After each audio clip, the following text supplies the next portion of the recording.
Previously on TicTacToe, we went over a bunch of these methods and what was happening inside of our menu when it was comparing what we input against the lists for no, I don't want to play and yes, I do want to play.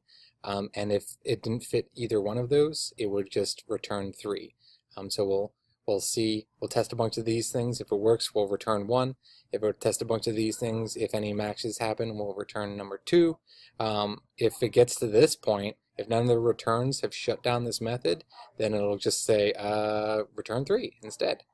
And that will fill in right here in the menu. That return will fill in this spot. And so what we're going to look at now is, what if we said yes, we do want to play, and it returned case 2? Well, then what happens here is we create a new board. And this is pretty cool stuff, because we can see down here we've been using like scanners and we've been using strings. So we've created a string object, we've created a scanner object. Up here we're creating an object that we created ourselves. This board thing didn't exist. And what we call the board can be anything. I can call it X. It doesn't matter. That's just the name of the variable in our stack memory that we're creating. Let's see, I'll just call it game. And so what's happening is inside our package, all of these files are linked together because of this package here.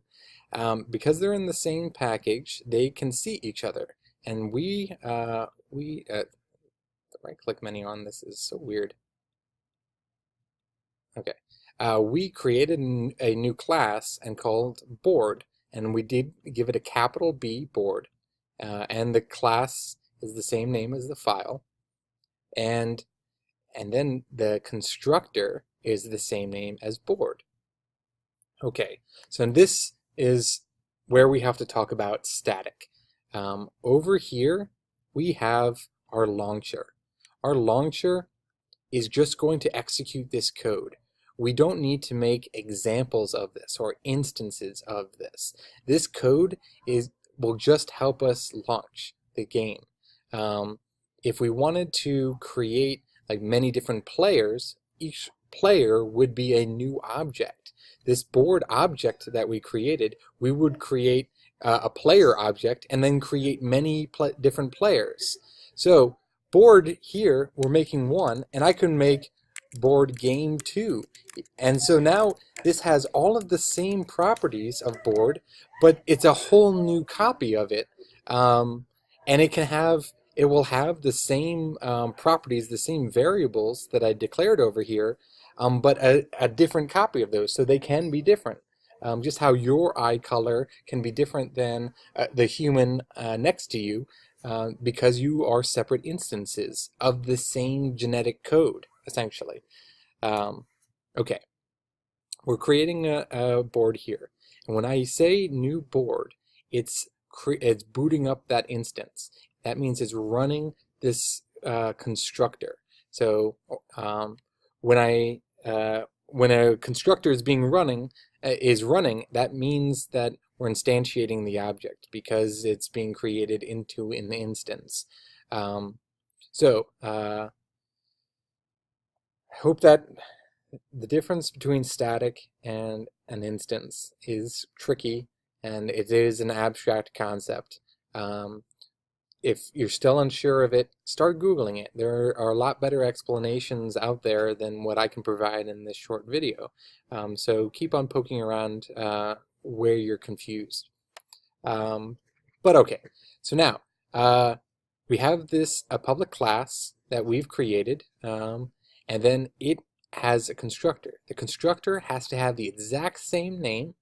It doesn't have a return type, and it can't be static because the whole point of a constructor is to run when you are creating an instance. So when we're creating one, well, before I talk about the constructor, let's zoom some of this up a little bit. Before I start talking about the constructor, let's look at our instance variables, our properties. You've got your own instance variables. You've got an instance variable, holding what your gender is, what your eye color is, how many fingers you have, all of this, all of your properties of being a human. are there, and those properties, the human next to you will have the same set of properties, but their values would be different. You know, their eye color might be different, but they'll have the same set of instance variables. They'll just vary from instance to instance. When we create an object, we're going to create the variables, they'll have the same starting point. The human my turn tracker will be set to true. So the variable that we declared up here, we are now setting that to true. If I created something over here, and if I said, if I created a new Boolean called my turn,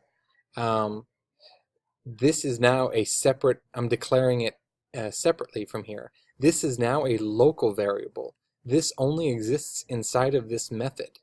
And that's really limiting, because now all my other methods won't be able to track whose turn it is. And so by declaring it up here, it makes it available to anything inside of this object. They're private, and that's important. And that shows a concept called encapsulation. And encapsulation, what it means is that we keep all of our variables very private, and only the object itself can edit its own properties. However, we have publicly accessible methods that allow us to interact with our protected internal variables. So we won't let outside classes or outside scripts change directly any of these variables. Instead, we'll have publicly controlled methods that will then modify the internal variables.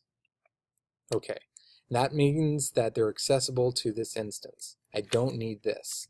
So that way it knows I'm talking about that my turn up here. I can even clarify that even further by putting in this, and that says that, hey, I'm looking for my instance variables. This instance's version of my turn. We're setting that to true, and then we're setting a blank game board of 9 spaces. Then we'll print the board to see what we've got so far, and then we'll ask the player to make their turn. We haven't built that part out yet. We've outlined a few methods, but they're all placeholders to see if the game is finished, to see what happens when it's my turn, what the computer does when it's their turn. The one thing that we have made so far is a broken print board method, and it's broken because this is the mess that it prints out, and I'll show you why it's broken. So we're creating a loop, and this is the standard loop that we've been looking at for. It creates an iterator, a condition, and an increment. So we'll start a counter at 0.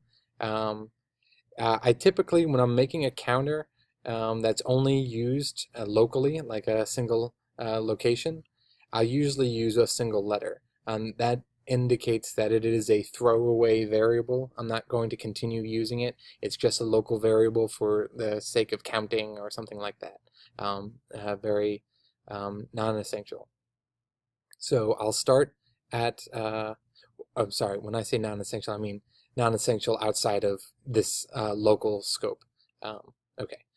So it starts at 0 and it goes up to the board's length, and it counts by 1. So this will loop through the entire length of the board. So 9, it'll go 9 times. It'll go from 0 to 8. The board length will be 9. It will stay underneath that. But again, because the board is an array up here, it will start at spot 0, and the last one will be spot 8, even though its length is 9. Okay. We'll start out by printing that element in the board, and so it starts by printing a blank character, because it hasn't been defined yet, so it's just a null character. And then if it's divisible by 3, it'll print this out. But that's not what we're looking for. That divisible by 3 isn't really right, because it's 0, 1, 2, 3. So what we're really looking for, if I think this will do it, x plus 1. So we'll do, instead of doing 0, 1, 2, so the first three spots, instead of them actually being 0, 1, 2, we'll do 1, 2, 3 break, 4, 5, 6. And that just means we're going to add 1 when we're figuring out if we need to split the line. So let's see if that works. That should fix the problem. Yes, and there we go. 1, 2, 3, 1, 2, 3, 1, 2, 3. So that was all we needed to fix that spacing. And if you think about it, 0 divided by 3 will not have a remainder. And that's why we had that break up here. Sorry, on the previous version, that's why we had the break. Oh, anyway, I can't show you. Because it would hit the first one, and when it would be a 0 element, so it would make a new line and then print all of these spacers. I have too many spacers. I'm going to cut this down a little bit just to, for aesthetics sake. This is not, I shouldn't be wasting time here worrying about this, but okay, so it's a little bit more readable. And I don't think I need this last one, so I'll change this condition.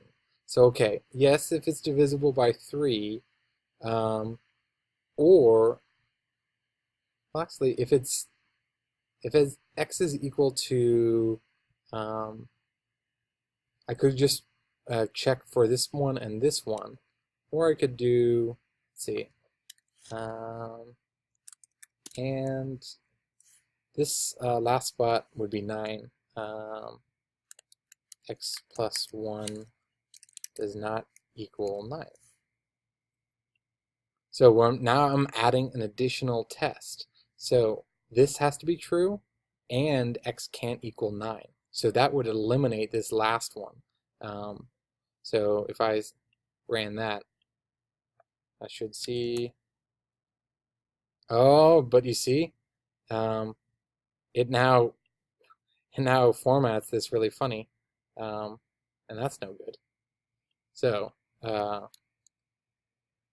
what I can do instead, hopefully as a demonstration of the different things that we can do here, is I'll change this to an else if. I'll put an if up here. If x is equal to 8, meaning the last object, then system.out.println. I'll just print a blank line. And then this one won't run when x is at the last item, because this if will take over. It won't check any other else if or else, because they're a part of the same conditional. So they're a set. So we'll test the last one, and we'll just print a line, and then it'll finish. So if I test this out here, so now there we go. So we can see the board. Now I can get rid of this "can you see me" nonsense. It's in the constructor. We were just trying to figure that out. So next class, we will start the game loop, which will keep on running the game as long as we haven't hit a finishing condition, as like someone won or it's a tie.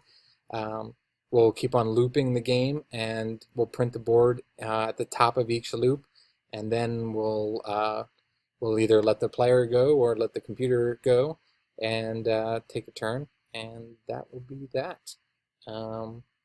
Okay, yeah, we should be all set for next time. If you have any questions, just let me know.